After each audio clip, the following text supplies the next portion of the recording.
Bonjour, alors je suis le docteur Makhloufi et nous allons aborder aujourd'hui le thème de la détresse respiratoire chez le nouveau-né.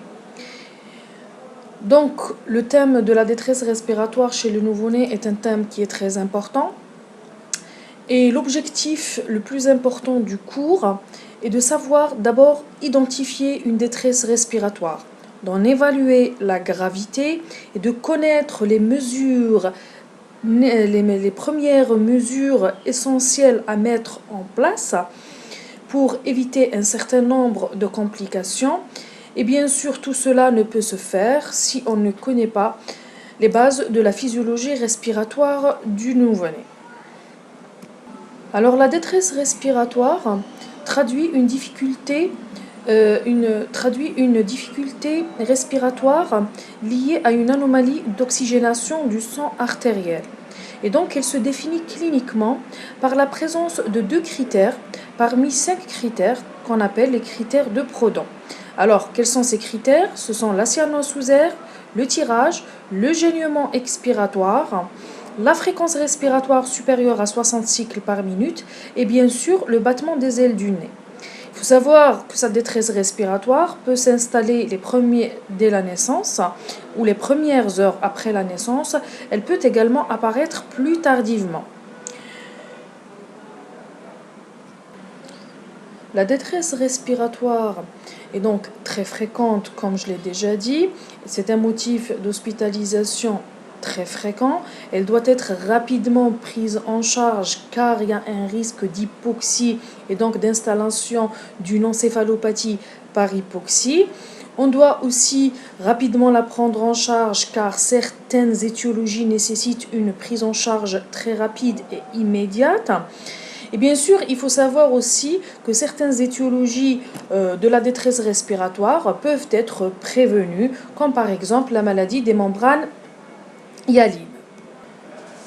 Revenons maintenant sur certaines bases physiologiques de la respiration du nouveau-né. Alors, il faut savoir que le poumon du nouveau-né se développe au cours de la vie fœtale. Donc il naît, sa maturation et il naît fonctionnel, totalement fonctionnel qu'à partir de la 36e semaine. Le surfactant pulmonaire, cette substance est très très importante dans le poumon. Pourquoi? C'est une substance lipoprotéique qui tapisse la surface des alvéoles à la fin de chaque et elle permet que les alvéoles ne se collapent pas à la fin de chaque expiration. Donc cette substance est synthétisée par des cellules qu'on appelle des pneumocytes 2 et bien sûr sa principale fonction est mécanique puisqu'elle évite que le poumon se collabe. Elle a aussi un rôle immunologique et anti-infectieux. Il faut savoir aussi que le poumon est rempli de liquide. Ce liquide, en fait, il est sécrété à l'intérieur du poumon. Il permet à la fois la genèse du poumon, et donc tout déficit, par exemple, peut se traduire par une hypoplasie pulmonaire. Ce liquide aussi permet la genèse des alvéoles. Et bien sûr, le débit, il est produit de façon régulière. Son débit est de l'ordre de 4 ml par kilo/heure. Il faut savoir aussi que ce liquide, la pression du liquide pulmonaire est supérieure à la pression du liquide amniotique. Et de ce fait, le mouvement du liquide ne se fait jamais, se fait toujours du poumon vers le liquide pulmonaire et non dans le sens contraire. Donc à l'approche du terme et au cours du travail, une très grande partie de ce liquide est expulsée, l'autre partie est éliminée. Une très grande partie de ce liquide, bien sûr, est réabsorbée à l'approche du terme, mais une autre partie aussi est éliminée par la compression thoracique. Bien sûr, à la naissance, la réabsorption de ce liquide est indispensable pour l'adaptation cardio-respiratoire chez le nouveau-né.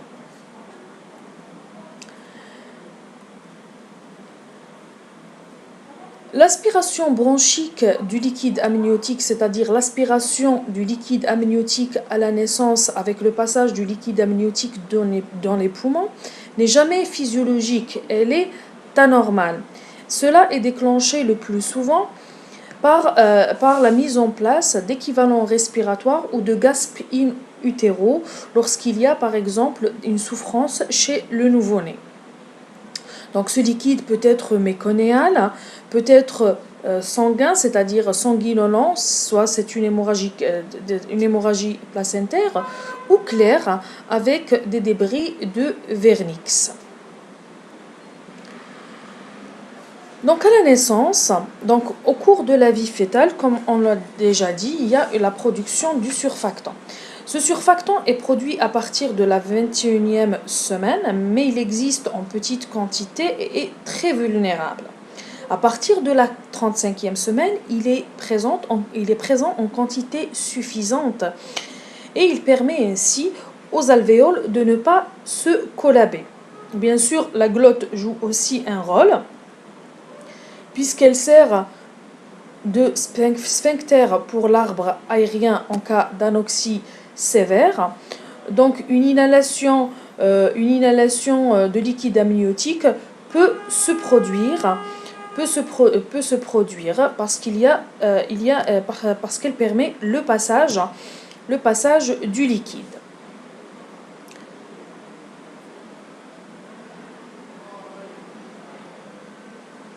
Donc, à la naissance, lorsque le nouveau-né passe dans la filière génitale,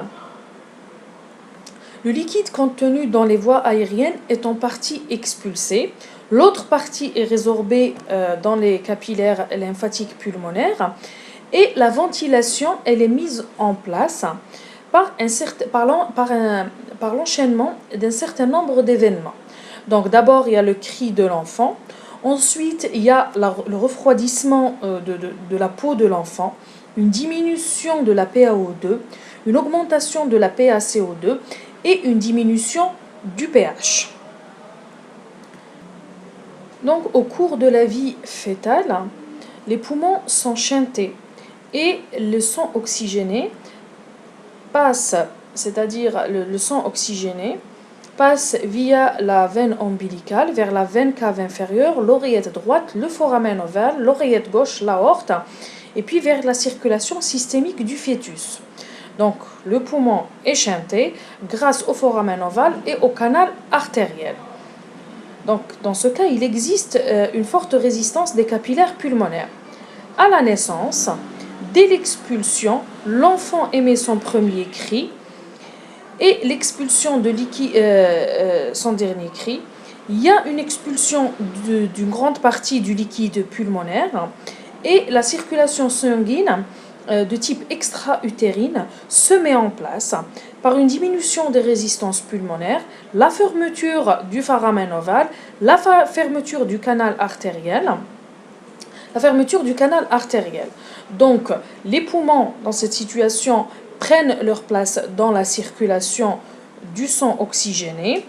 Il faut savoir aussi que ces modifications ne s'installent pas instantanément, ça demande plusieurs jours et toutes ces modifications sont instables et elles sont largement influencées par le pH et la PaO2.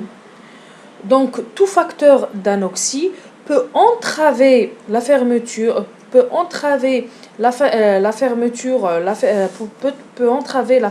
de ces shunts et entraîner bien sûr leur persistance.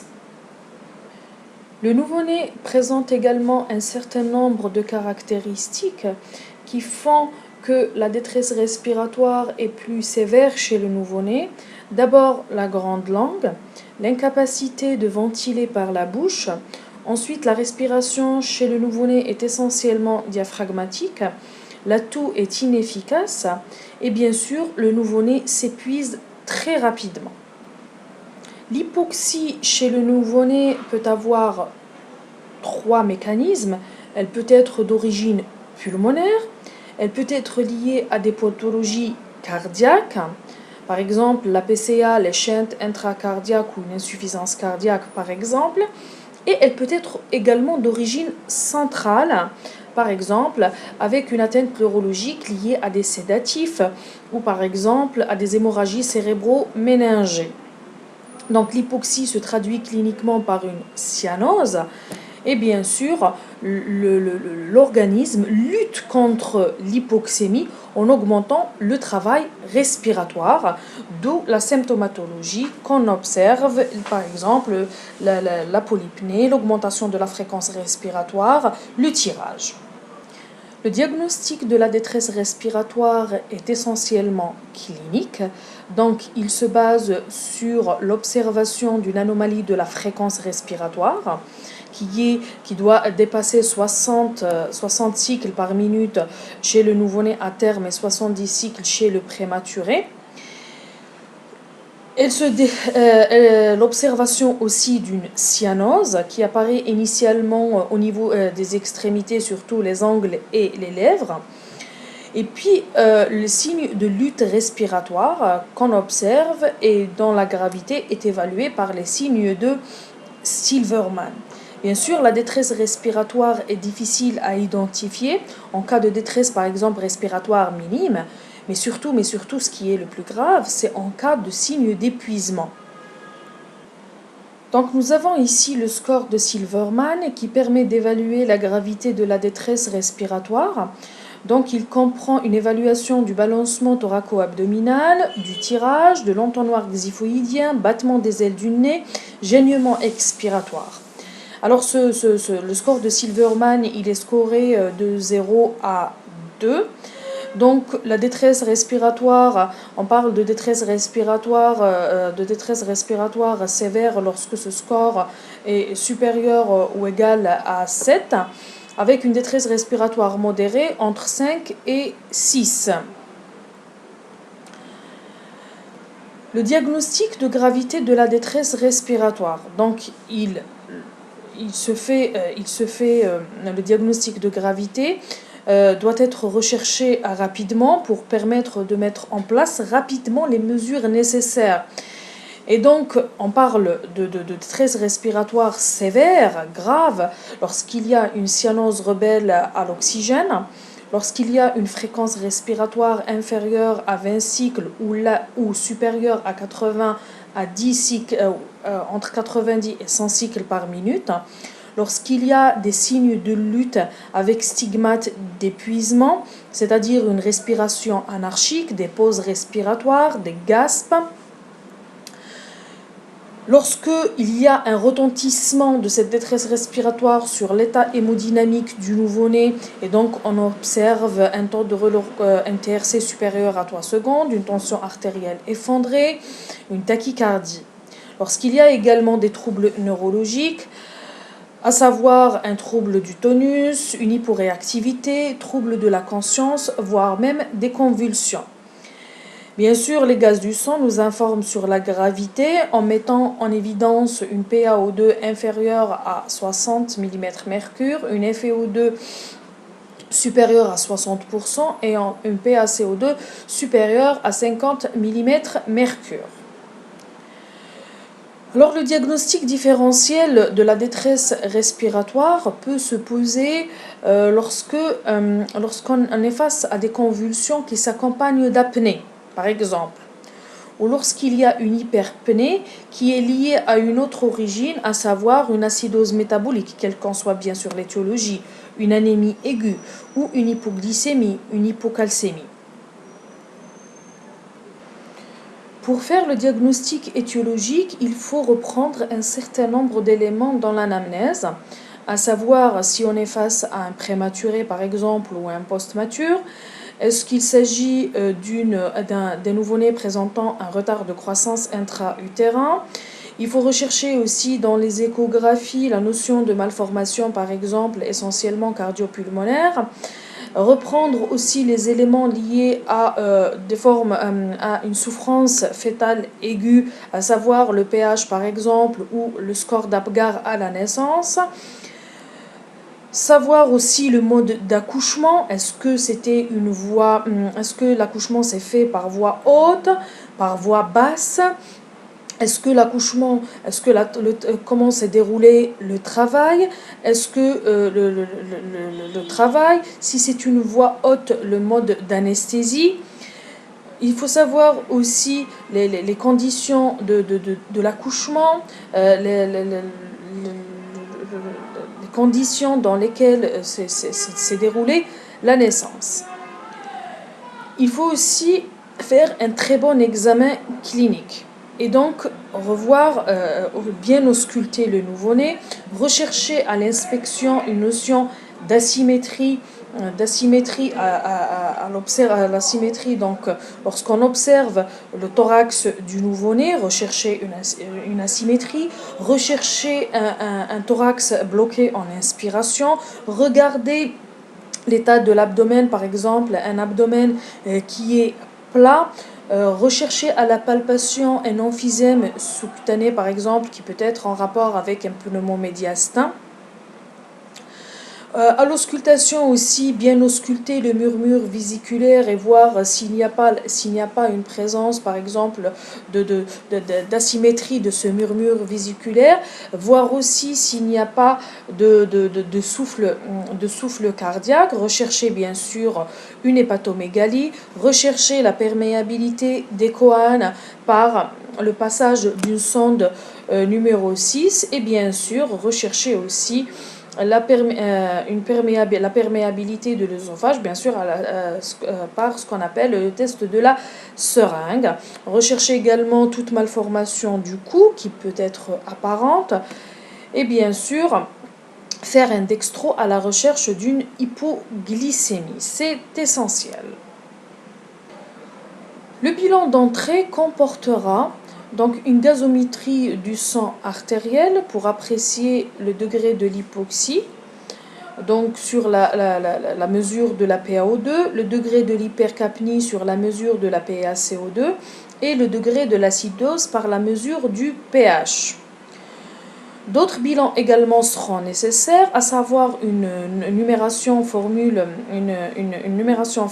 sanguine, donc à la recherche d'une anémie ou une anomalie leucocytaire, faire aussi une chimie des urines, une chimie sanguine, à savoir une glycémie, urécréa, ionogramme. Faire également un dosage de la CRP à la recherche d'une infection. Et bien sûr, faire un bilan bactériologique des hémocultures. Bien sûr, l'APL ne sera pratiquée que dans des circonstances particulières avec une anamnèse qui oriente fortement vers une infection. La radiographie du thorax est un examen clé, elle doit être systématique et bien sûr elle doit respecter un certain nombre de conditions, à savoir ne pas trop manipuler le nouveau-né, ne pas le refroidir, ne pas le soustraire à la source d'oxygène. Et bien sûr, faire toujours un cliché de face qu'on va compléter ultérieurement par un cliché de profil si nécessaire. La technique, bien sûr, doit être rigoureuse et une sonde orogastrique radio-opaque doit être toujours mise en place à la recherche d'une atrésie de l'œsophage. Donc elle doit se faire en inspiration et elle permettra la visualisation du poumon, du parenchyme pulmonaire, du poumon, du médiastin, des coupoles diaphragmatiques. Pour les étiologies, on abordera d'abord les urgences chirurgicales, mais surtout les urgences majeures. Alors d'abord, on va commencer par l'hernie diaphragmatique. L'hernie diaphragmatique la plus fréquente qui se voit chez le nouveau-né, c'est l'hernie de Bogdalek, qui se situe le plus souvent à gauche. Donc parfois le diagnostic est anténatal, et nécessite et permet, c'est-à-dire d'anticiper la prise en charge. Donc à la naissance, on se retrouve face à un nouveau-né qui présente une détresse respiratoire précoce, qui présente le plus souvent un abdomen plat.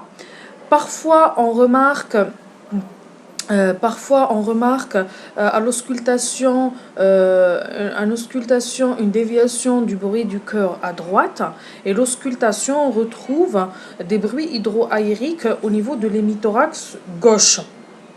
La radiographie du thorax permet de confirmer le diagnostic en mettant en évidence des niveaux hydroaériques à gauche, en mettant en évidence des clartés intestinales à gauche, et puis bien sûr une déviation du médiastin vers la droite. Bien sûr, le traitement est médico-chirurgical et bien sûr, le pronostic dépend du degré de l'hypoplasie pulmonaire. Nous avons ici alors des images qui montrent un nouveau-né qui a un abdomen complètement plat. Ici, on a un petit schéma qui montre, regardez, les intestins herniés, bien sûr, et ces intestins vont exercer une sorte de compression du médiastin qui va entraîner une déviation de tout le médiastin. Bien sûr, ces intestins vont également comprimer le poumon et être responsables d'une hypoplasie pulmonaire. Ici, on a des radiographies du thorax, donc montrant les images aériques au niveau de la cavité thoracique et qui correspondent vraiment aux intestins herniés à l'intérieur de la cage thoracique. Voilà, et donc c'est des images qui sont très claires et qui montrent la déviation du médiastin, l'hypoplasie pulmonaire. Voilà. La deuxième urgence chirurgicale nécessitant une prise en charge rapide et immédiate, c'est l'atrésie de l'œsophage. Le type 3 étant le type le plus fréquent, celui-ci s'accompagne d'une fistule œsotrachiale qui aggrave la symptomatologie.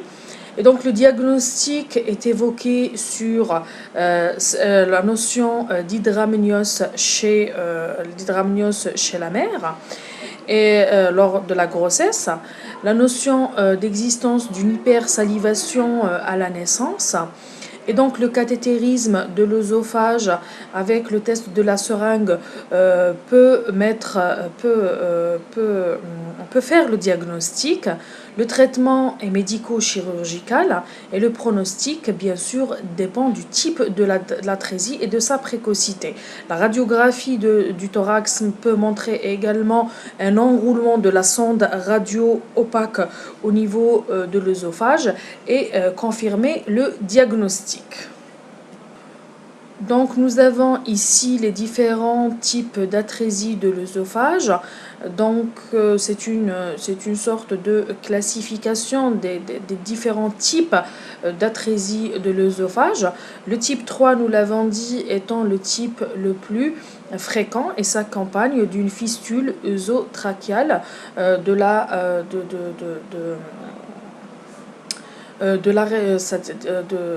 fistule œsotrachiale de la zone distale de l'œsophage. Voilà. Deux autres étiologies également qui s'accompagnent des étiologies chirurgicales qui s'accompagnent d'une symptomatologie de fausse route, à savoir la fistule œsotrachiale, donc qui est suspectée devant une symptomatologie de fausse route concomitante avec l'alimentation. Donc le diagnostic se fait essentiellement par fibroscopie. Et puis on a les troubles de la déglutition qui sont assez particuliers et qui sont surtout liés à une immaturité du réflexe succion-déglutition chez le prématuré bien sûr, et ils sont souvent parfois aussi en rapport avec une pathologie neurologique, mais c'est surtout l'apanage du prématuré. Une autre étiologie également qui est l'emphysème lobaire géant. Alors l'emphysème lobaire géant est une entité très caractéristique et assez rare, et le diagnostic se fait sur la radiographie du thorax face et profil qui montre un emphysème prenant tout un hémithorax, le plus souvent à gauche, et bien sûr avec une déviation totale du médiastin qui est très très importante. Voilà. Et l'image ici montre bien sûr l'emphysème lobaire à gauche très important, avec une déviation très très importante de tout le médiastin, de la trachée. Nous avons également ici un scanner thoracique, qui montre un emphysème supérieur gauche. Les dyspnées obstructives sont essentiellement l'atrésie des coânes. Alors l'atrésie des coânes, c'est un défaut de la perméabilité des fosses nasales postérieures. Alors ce défaut de perméabilité peut être uni ou bilatéral. La détresse respiratoire, lorsque celle-ci est bilatérale, elle s'installe très très rapidement avec une abolition du murmure vésiculaire c'est-à-dire du murmure vésiculaire qui réapparaît au moment des cris. L'impossibilité, le diagnostic se fait par l'impossibilité de faire passer une sonde nasale d'aspiration qui va buter à environ 1,5 cm de la fosse nasale antérieure. On a aussi le rétrécissement des coânes. Alors parfois le diagnostic il est difficile à faire, mais on peut le faire par le passage en fait d'une sonde numéro 6 qui caractérise cet espace. Mais la symptomatologie peut être également présente avec l'apparition d'une détresse respiratoire. Donc dans tous les cas, il faut rapidement placer une canule de Guedel et transférer le nouveau-né très rapidement vers un centre de néonatologie infantile ORL qui permettra rapidement d'opérer le nouveau-né. Nous avons ici des images scanographiques qui montrent l'atrésie des coânes. Le syndrome de Pierre-Robin également est responsable de dyspnée obstructive. Donc, il associe une fente palatine à une hypoplasie du maxillaire inférieur et à une chute en arrière de la langue qu'on appelle glossoptose. Alors le nouveau-né présente un faciès très particulier et vous voyez ici la fente labiopalatine et bien sûr le maxillaire inférieur qui est vraiment en arrière.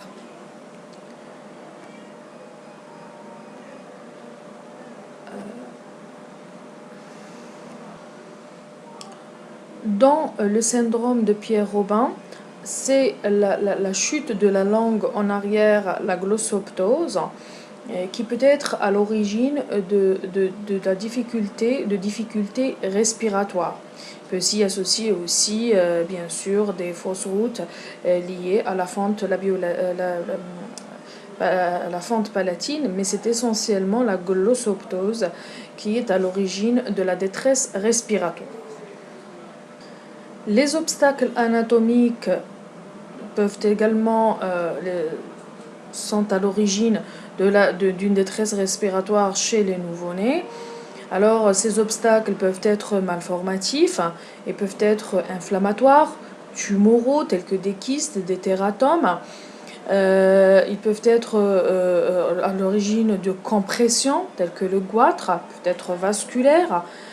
Donc, quel que soit leur siège, c'est-à-dire glottique, laryngé ou sous-laryngé, ils peuvent être à l'origine d'une détresse respiratoire. Le reflux gastro-œsophagien est une entité particulière qui peut entraîner des accès d'asphyxie intermittente. Voilà, et qui peut qui peut être à l'origine d'une symptomatologie de cyanose de cyanose, chez le nouveau-né et entraîner une hypoxie chez le nouveau-né.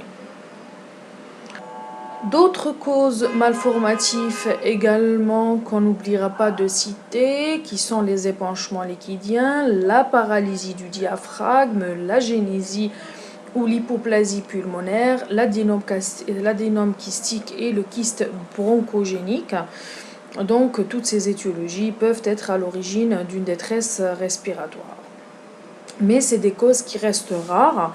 Le but, c'est d'éliminer d'abord les étiologies les plus importantes et les étiologies qui nécessitent une prise en charge rapide et urgente.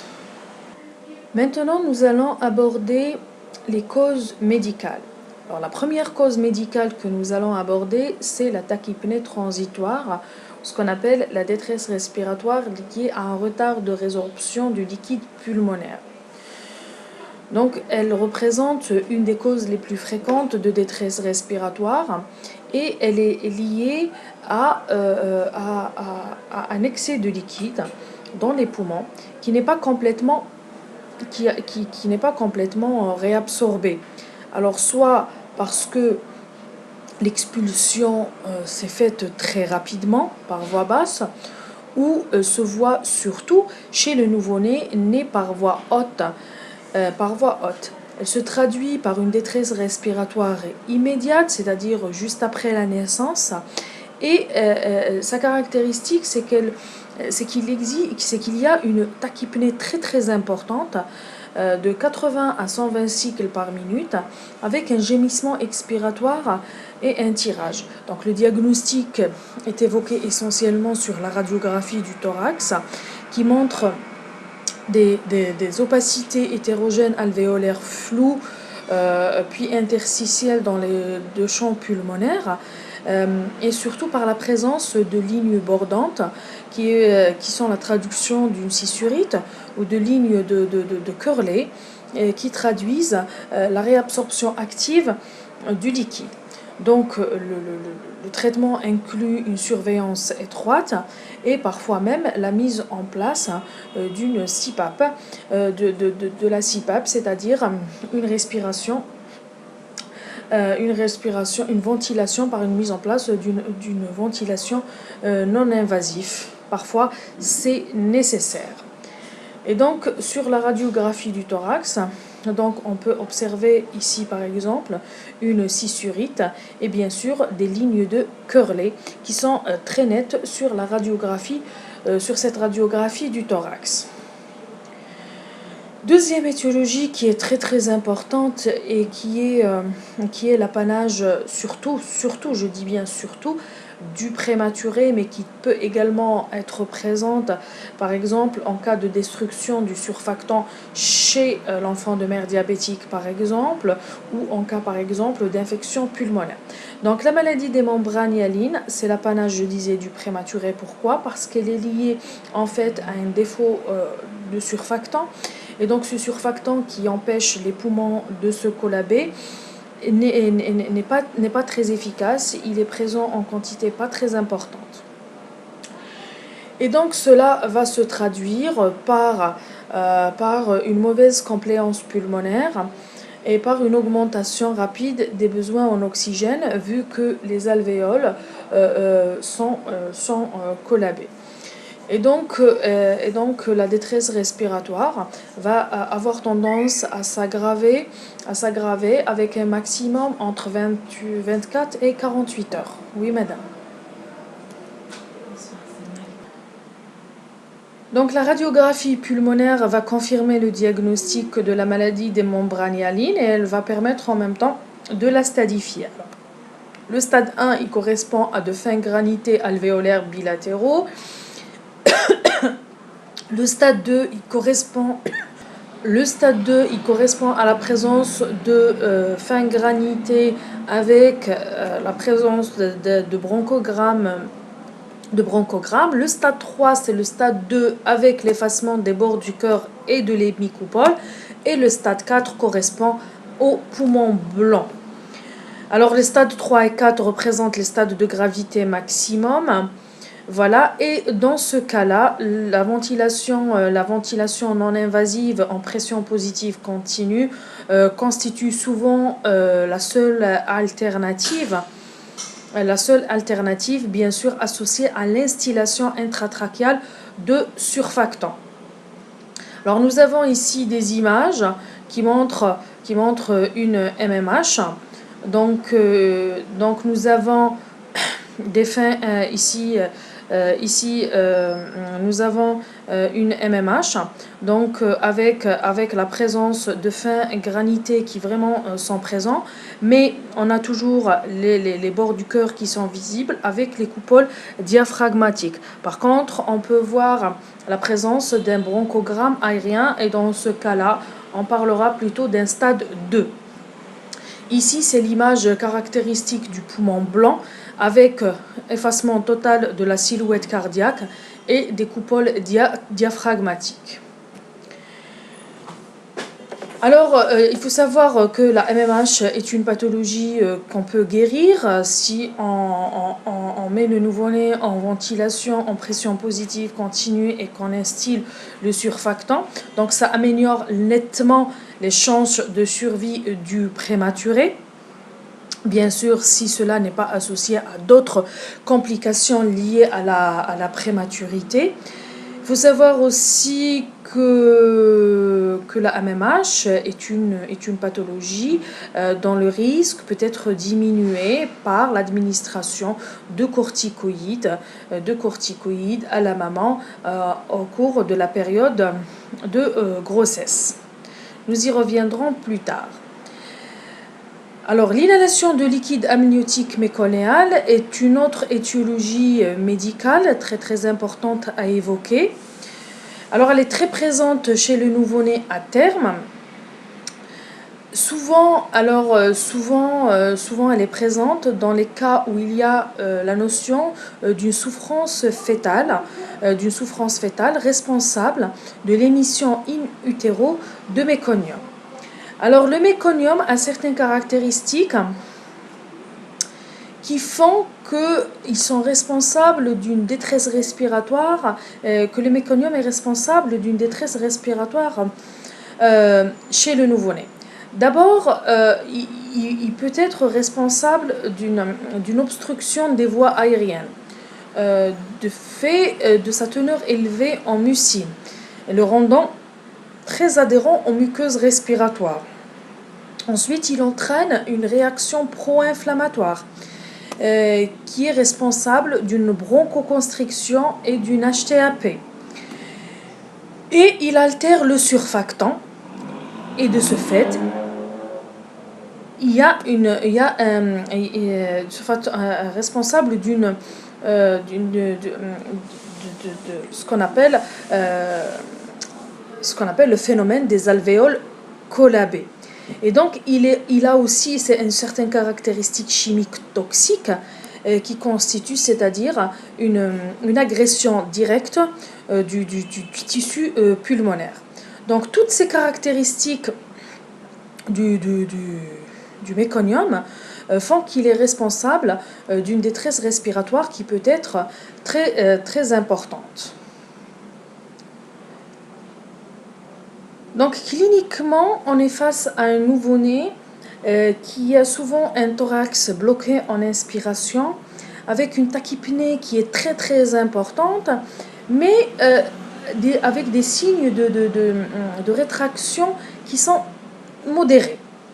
La radiographie alors montre typiquement l'association d'opacité alvéolaire à limite floue à des zones d'atelectasie localisées et dispersées au niveau des deux champs pulmonaires. On peut retrouver également des zones claires d'emphysème obstructif. Alors l'évolution est souvent dominée par le risque d'épanchement gazeux, c'est-à-dire un pneumothorax et une hypoxémie bien sûr réfractaire. La surinfection pulmonaire est également possible.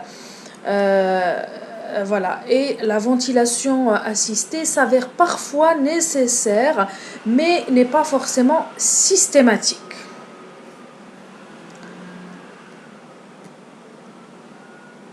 Alors, l'aspiration oropharyngée avec dégagement des épaules donc n'est plus indiquée actuellement, n'a pas démontré son efficacité et donc elle a été abandonnée. L'intubation systématique ne se fait plus. Elle dépend essentiellement de l'état du nouveau-né. C'est les dernières recommandations. Si le nouveau-né est vigoureux, qu'il crie, qu'il pleure, qu'il est complètement entouré de méconium, ce qu'on fait, c'est qu'on aspire la cavité oropharyngée et on continue une prise en charge habituelle de la détresse respiratoire. Par contre, si le nouveau-né est non vigoureux, qu'il est complètement hypotone, qu'il ne respire pas, dans ce cas, on intube le nouveau-né et on aspire. Donc l'intubation n'est plus systématique.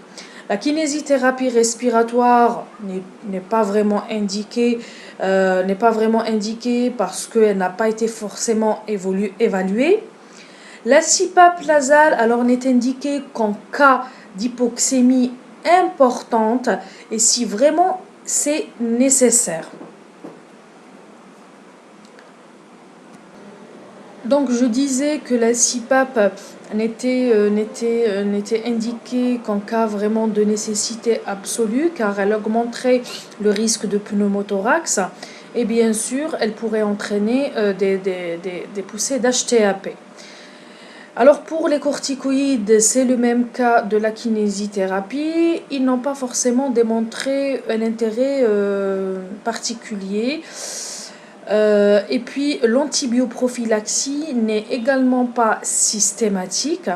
En fait, on ne la donne qu'en cas de suspicion d'infection materno-fœtale ou en cas d'évolution clinique défavorable.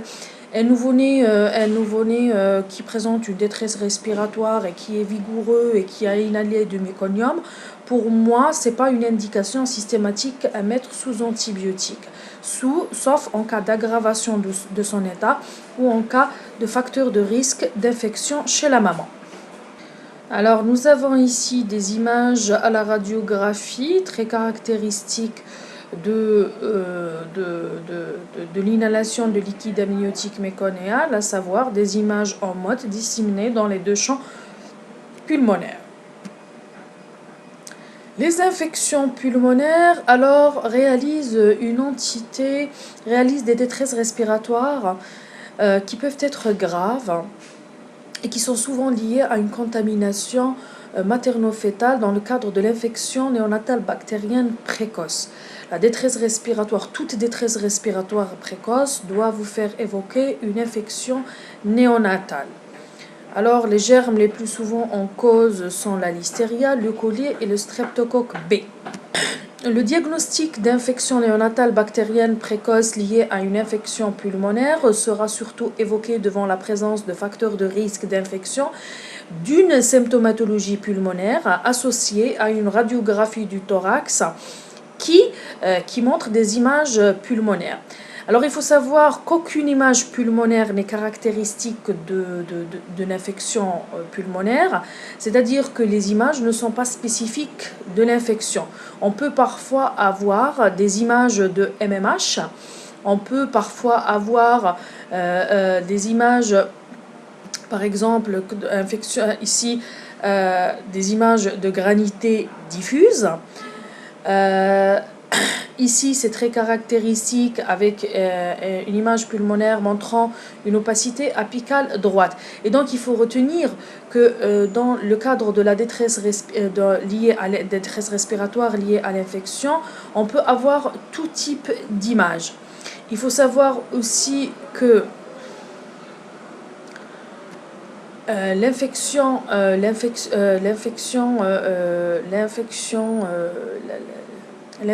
néonatale bactérienne précoce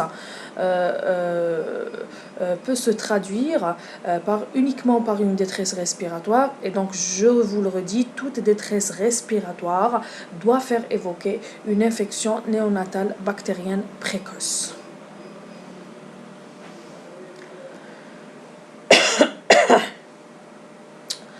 Donc, vous voyez ici également un cas, par exemple, de scissurite. regardez, un cas de scissurite, des images assez, ici aussi des images disséminées dans les deux champs pulmonaires. Et par exemple, chez le prématuré, parfois le tri est difficile à faire. Un prématuré qui ferait une MMH pourrait aussi faire une infection néonatale bactérienne précoce et des facteurs de risque sont présents. Cela ne signifie pas que chaque nouveau-né prématuré présentant une détresse respiratoire devra être mis sous antibiotiques. Voilà. Les causes cardiaques, alors nous aborderons certaines causes cardiaques qui peuvent être à l'origine d'une détresse respiratoire, la persistance du canal artériel et la décompensation de certains shunts gauche-droite. Voilà, qu'il faudrait évoquer. Ici, on observe une cardiomégalie importante et qui va avec sûrement responsable d'une insuffisance. C'est un cas d'insuffisance cardiaque qui se traduit par une détresse respiratoire. Et donc, la prise en charge. Alors, pour la prise en charge de la détresse respiratoire, elle a pour but de maintenir une oxygénation dans les limites de la normale, de maintenir un équilibre acido-basique et de lutter contre la persistance des shunts fœtaux. Alors, première chose à faire en cas de détresse respiratoire, d'abord c'est de libérer les voies aériennes supérieures, de s'assurer que les voies aériennes supérieures sont libres. Ensuite, de s'assurer qu'il y a une fréquence respiratoire efficace, que le nouveau-né respire. Ensuite, s'assurer que la fréquence respiratoire est là, c'est-à-dire que le cœur bat, qu'il n'y a pas, par exemple, une bradycardie ou un arrêt cardiaque.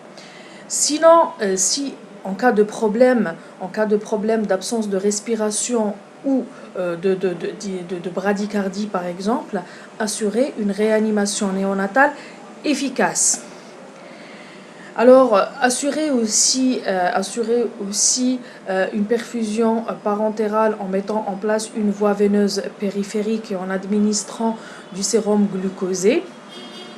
L'oxygénothérapie va permettre de maintenir une saturation entre 88 et 92%. L'oxygénation pourra être également assurée par la mise en place d'une ventilation non invasive à pression positive continue.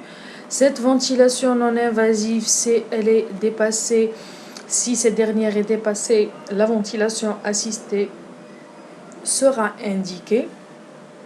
Il faut également maintenir un état hémodynamique adéquat et en transfusant par exemple le malade en cas d'anémie sévère. En cas d'anémie sévère, administration des bicarbonate n'a pas vraiment sa place actuellement. L'alimentation orale, donc entérale, on essaiera de l'instituer aussi précocement que l'état respiratoire le permettra, bien sûr. Et puis, il faudra essentiellement mettre en place une surveillance continue, à savoir une surveillance de la fréquence respiratoire, de la saturation, du score de Silverman, bien sûr des constantes hémodynamiques, et refaire une radiographie du thorax s'il y a une détérioration de l'état respiratoire. Certaines règles seront systématiquement, comme je l'ai déjà dit, à respecter. Éviter tout geste agressif, éviter de répéter inutilement les examens cliniques, ne jamais soustraire l'enfant à sa source d'oxygène et éviter de ventiler en masque en cas d'hernie diaphragmatique et de pneumothorax. Alors la prévention est possible pour certains nombres, surtout pour la prématurité. Prévention de la prématurité. En agissant sur la prématurité, on évite beaucoup de cas de MMH. On pourra également administrer des corticoïdes pour stimuler la maturation du surfactant. Donc, une prise en charge adéquate des grossesses et une surveillance des grossesses et des accouchements peut permettre beaucoup de cas d'asphyxie périnatale, beaucoup de cas d'inhalation de liquide amniotique méconéal.